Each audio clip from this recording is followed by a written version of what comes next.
Hello everyone, আমি Sushmita. Welcome back to my channel Sushmita stay out.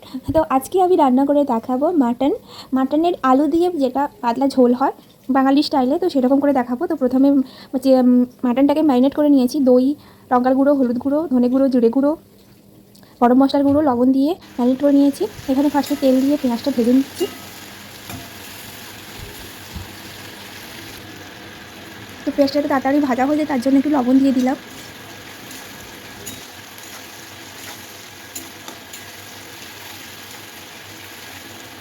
ফিরে এলাম কিছুক্ষণ পর, পেঁয়াজটা মোটামুটি ভাজা হয়ে গেছে। এরপর দিয়ে দেবো রসুন বাটা 2 চামচ,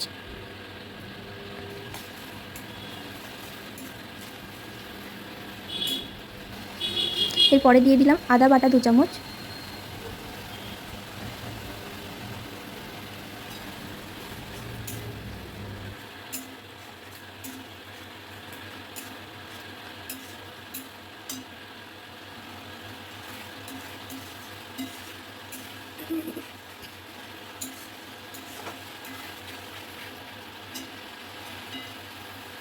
মশলাটা কষানো মোটামুটি হয়ে গেছে। তারপরে দিয়ে দিলাম টমেটো কুচি।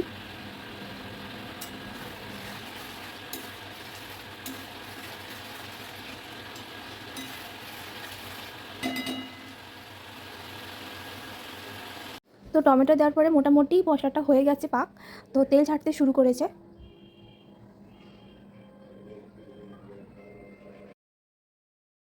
এরপরে মাটনটা দিয়ে দেবো।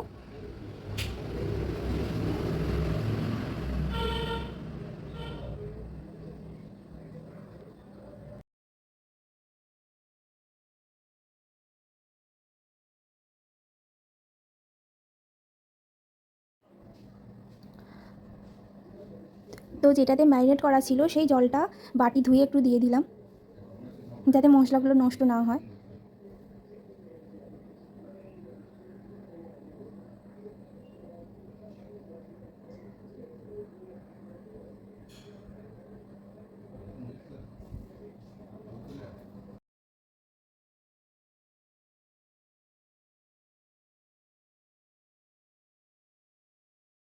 কিছুক্ষণ পর ফিরে এলাম। মাটনটার রঙটা দেখতে পাচ্ছ সবাই, দারুণ এসছে, মানে দারুণ বলতে খুবই সুন্দর লাগছে কালারটা।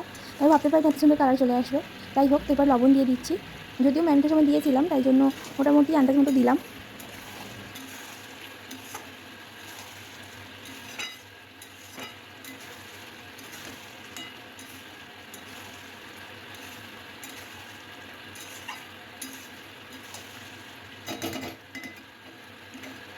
কিছুটা কষানো হয়ে গেছে, এবার ঢাকা দিয়ে কিছুক্ষণ রাখবো, যাতে একটু সেদ্ধটা ভালো হয়।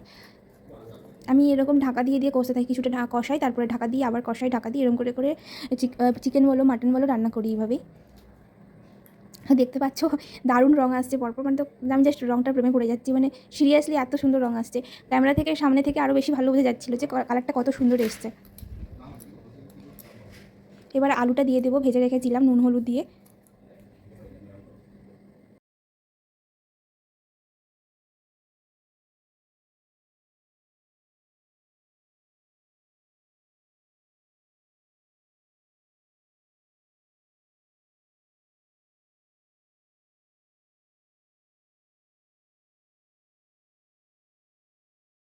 আবার কিছুক্ষণ পরে ফিরে এলাম। তো মোটামুটি কষানো হয়ে গেছে, তো আরেকটু কষবো ভালো করে, মানে মাটন একটু ভালো করে কষলে না বেশ টেস্ট লাগে। আর মানে একটু বেশিক্ষণ ধরেই কষতে হয়, যাতে সেদ্ধটাও ভালো হয় আর খেতেও ভালো হয়।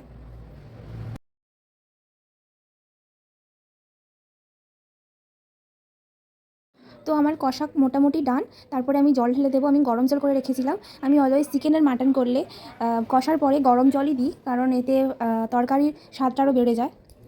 ঠান্ডা জল দিলেও হয়, বাট গরম জল দিলে এক্সট্রা একটা আলাদা টেস্ট পাওয়া যায়। দিয়ে এবার ঢাকা দিয়ে দিলাম। তো দেখো কি অবস্থা, মানে রঙটা পুরো একদম জাস্ট মানে অসাধারণ লাগছে।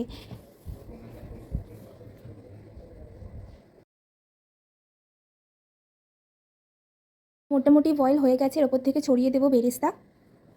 তো বেরেস্তাটা যদিও খুব একটা ভালো করে ভাজা হয়নি, আমি জাস্ট অল্প করে ভেজেছিলাম। আর বেরেস্তা তরকারিতে চিকেন বলো মাটন বলোতে দিলে টেস্টটা একটু আরও বেড়ে যায়।